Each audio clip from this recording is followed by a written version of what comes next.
Chapter 23 Miss Lavendar's Romance. "I think I'll take a walk through to Echo Lodge this evening," said Anne, one Friday afternoon in December. "It looks like snow," said Marilla dubiously. "I'll be there before the snow comes, and I mean to stay all night. Diana can't go because she has company, and I'm sure Miss Lavendar will be looking for me tonight. It's a whole fortnight since I was there." Anne had paid many a visit to Echo Lodge since that October day. Sometimes she and Diana drove around by the road. Sometimes they walked through the woods. When Diana could not go, Anne went alone. Between her and Miss Lavendar had sprung up one of those fervent, helpful friendships possible only between a woman who has kept the freshness of youth in her heart and soul, and a girl whose imagination and intuition supplied the place of experience. Anne had at last discovered a real kindred spirit. While into the little lady's lonely, sequestered life of dreams, Anne and Diana came with the wholesome joy and exhilaration of the outer existence, which Miss Lavendar, the world forgetting by the world forgot, had long ceased to share. They brought an atmosphere of youth and reality to the little stone house. Charlotta the Fourth always greeted them with her very widest smile, and Charlotta's smiles were fearfully wide, loving them for the sake of her adored mistress as well as for their own. Never had there been such high jinks held in the little stone house as were held there that beautiful late lingering autumn, when November seemed October over again, and even December aped the sunshine and hazes of summer.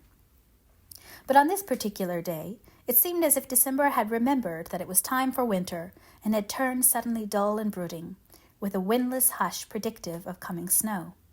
Nevertheless, Anne keenly enjoyed her walk through the great gray maze of the beechlands. Though alone, she never found it lonely. Her imagination peopled her path with merry companions, and with these she carried on a gay pretended conversation that was wittier and more fascinating than conversations are apt to be in real life, where people sometimes fail most lamentably to talk up to the requirements. In a make-believe assembly of choice spirits, everybody says just the thing you want her to say, and so gives you the chance to say what you want to say.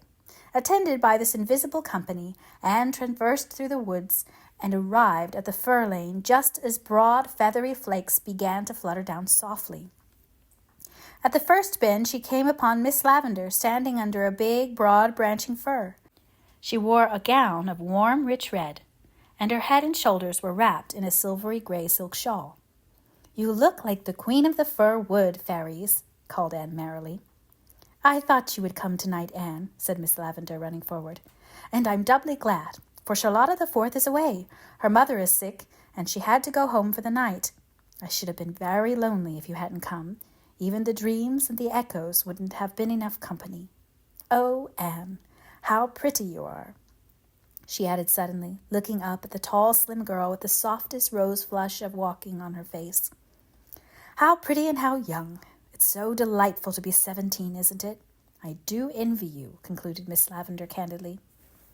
"But you're only 17 at heart," smiled Anne. "No, I'm old, or rather middle-aged, which is far worse," sighed Miss Lavendar. "Sometimes I can pretend I'm not, but at other times I realize it, and I can't reconcile myself to it as most women seem to. I'm just as rebellious as I was when I discovered my first gray hair. Now, Anne, don't look as if you were trying to understand. 17 can't understand. I'm going to pretend right away that I'm 17 too, and I can do it now that you're here. You always bring youth in your hand like a gift. We're going to have a jolly evening. Tea first. What do you want for tea? We'll have whatever you like.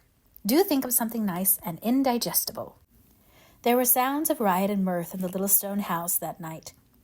What with cooking and feasting and making candy and laughing and pretending, it is quite true that Miss Lavendar and Anne comported themselves in a fashion entirely unsuited to the dignity of a spinster of 45 and a sedate schoolman. Then, when they were tired, they sat down on the rug before the grate in the parlor, lighted only by the soft fireshine and perfumed deliciously by Miss Lavendar's open rose jar on the mantel. The wind had risen and was sighing and wailing around the eaves, and the snow was thudding softly against the windows, as if 100 storm sprites were tapping for entrance. "I'm so glad you're here, Anne," said Miss Lavendar, nibbling at her candy. "If I weren't, I should be blue, very blue, almost navy blue. Dreams and make-believes are all very well in the daytime and the sunshine, but when dark and storm come, they fail to satisfy. One wants real things then. But you don't know this. 17 never knows it. At 17, dreams do satisfy, because you think the realities are waiting for you further on. When I was 17, Anne, I didn't think 45 would find me a white-haired little old maid with nothing but dreams to fill my life. But you aren't an old maid, said Anne, smiling into Miss Lavendar's wistful wood-brown eyes. Old maids are born. They don't become. Some are born old maids, some achieve old maidenhood, and some have old maidenhood thrust upon them, parodied Miss Lavendar whimsically. You are one of those who have achieved it then, laughed Anne, and you've done it so beautifully that if every old maid were like you, they would come into the fashion, I think. I always like to do things as well as possible, said Miss Lavendar meditatively. And since an old maid I had to be, I was determined to be a very nice one. People say I'm odd, but it's just because I follow my own way of being an old maid and refuse to copy the traditional pattern. Anne, did anyone ever tell you anything about Stephen Irving and me? Yes, said Anne candidly. I've heard that you and he were engaged once. So we were. 25 years ago. A lifetime ago. And we were to have been married the next spring. I had my wedding dress made, although nobody but Mother and Stephen ever knew that. We'd been engaged, in a way, almost all our lives, you might say. When Stephen was a little boy, his mother would bring him here when she came to see my mother. And the second time he ever came, he was 9 and I was 6. He told me out in the garden that he had pretty well made up his mind to marry me when he grew up. I remember that I said, "Thank you." And when he was gone, I told Mother very gravely that there was a great weight off my mind, because I wasn't frightened any more about having to be an old maid. How poor Mother laughed. And what went wrong? Asked Anne breathlessly. We had just a stupid, silly, commonplace quarrel. So commonplace that, if you'll believe me, I don't even remember just how it began. I hardly know who was the more to blame for it. Stephen did really begin it, but I suppose I provoked him by some foolishness of mine. He had a rival or two, you see. I was vain and coquettish, and I liked to tease him a little. He was a very high-strung, sensitive fellow. Well, we parted in a temper on both sides, but I thought it would all come right. And it would have, if Stephen hadn't come back too soon. And, my dear, I'm sorry to say. Miss Lavendar dropped her voice as if she were about to confess a predilection for murdering people. That I am a dreadfully sulky person. Oh, you needn't smile. It's only too true. I do sulk. And Stephen came back before I had finished sulking. I wouldn't listen to him, and I wouldn't forgive him. And so he went away for good. He was too proud to come again, and then I sulked because he didn't come. I might have sent for him, perhaps, but I couldn't humble myself to do that. I was just as proud as he was. Pride and sulkiness make a very bad combination, Anne. But I could never care for anybody else, and I didn't want to. I knew I would rather be an old maid for 1,000 years than marry anybody who wasn't Stephen Irving. Well, it all seems like a dream now, of course. How sympathetic you look, Anne. As sympathetic as only 17 can look. But don't overdo it. I'm really a very happy, contented little person in spite of my broken heart. My heart did break, if ever a heart did, when I realized that Stephen Irving was not coming back. But, Anne, a broken heart in real life isn't half as dreadful as it is in books. It's a good deal like a bad tooth, though you won't think that a very romantic simile. It takes spells of aching and gives you a sleepless night now and then, but between times it lets you enjoy life and dreams and echoes and peanut candy as if there were nothing the matter with it. And now you're looking disappointed. You don't think I'm half as interesting a person as you did 5 minutes ago when you believed I was always the prey of a tragic memory, bravely hidden beneath external smiles. That's the worst, or the best, of real life, Anne. It won't let you be miserable. It keeps on trying to make you comfortable, and succeeding, even when you're determined to be unhappy and romantic. Isn't this candy scrumptious? I've eaten far more than is good for me already, but I'm going to keep recklessly on.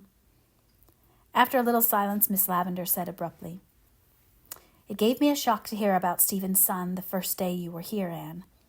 I've never been able to mention him to you since, but I've wanted to know all about him. What sort of a boy is he?" "He is the dearest, sweetest child I ever knew, Miss Lavendar. And he pretends things, too, just as you and I do." "I'd like to see him," said Miss Lavendar softly, as if talking to herself. "I wonder if he looks anything like the little dream boy who lives here with me. My little dream boy." "If you would like to see Paul, I'll bring him through with me sometime," said Anne. "I would like it, but not too soon. I want to get used to the thought. There might be more pain than pleasure in it. If he looked too much like Stephen, or if he didn't look enough like him, in a month's time you may bring him." Accordingly, a month later, Anne and Paul walked through the woods to the stone house and met Miss Lavendar in the lane. She had not been expecting them just then, and she turned very pale. "So this is Stephen's boy," she said in a low tone, taking Paul's hand and looking at him as he stood, beautiful and boyish, in his smart little fur coat and cap. He is very like his father." "Everybody says I'm a chip off the old block," remarked Paul, quite at his ease. Anne, who had been watching the little scene, drew a relieved breath. She saw that Miss Lavendar and Paul had taken to each other, and that there would be no constraint or stiffness. Miss Lavendar was a very sensible person, in spite of her dreams and romance, and after that first little betrayal she tucked her feelings out of sight and entertained Paul as brightly and naturally as if he were anybody's son who had come to see her. They all had a jolly afternoon together, and such a feast of fat things by way of supper as would have made old Mrs. Irving hold up her hands in horror, believing that Paul's digestion would be ruined forever. "Come again, laddie," said Miss Lavendar, shaking hands with him at parting. "You may kiss me if you like," said Paul gravely. Miss Lavendar stooped and kissed him. "How did you know I wanted to?" she whispered. "Because you looked at me just as my little mother used to, when she wanted to kiss me. As a rule, I don't like to be kissed. Boys don't. You know, Miss Lewis. But I think I rather like to have you kiss me, and of course I'll come to see you again. I think I'd like to have you for a particular friend of mine, if you don't object." I don't think I shall object," said Miss Lavendar. She turned and went in very quickly. For a moment later she was waving a gay and smiling goodbye to them from the window. "I like Miss Lavendar," announced Paul, as they walked through the beech woods. "I like the way she looked at me, and I like her stone house, and I like Charlotta the Fourth. I wish Grandma Irving had a Charlotta the Fourth instead of a Mary Joe. I feel sure Charlotta the Fourth wouldn't think I was wrong in my upper story when I told her what I think about things. Wasn't that a splendid tea we had, teacher? Grandma says a boy shouldn't be thinking about what he gets to eat, but he can't help it sometimes when he is real hungry. You know, teacher. I don't think Miss Lavendar would make a boy eat porridge for breakfast if he didn't like it. She'd get things for him he did like. But of course, Pa was nothing if not fair-minded. That mightn't be very good for him. It's very nice for a change, though, teacher. You know."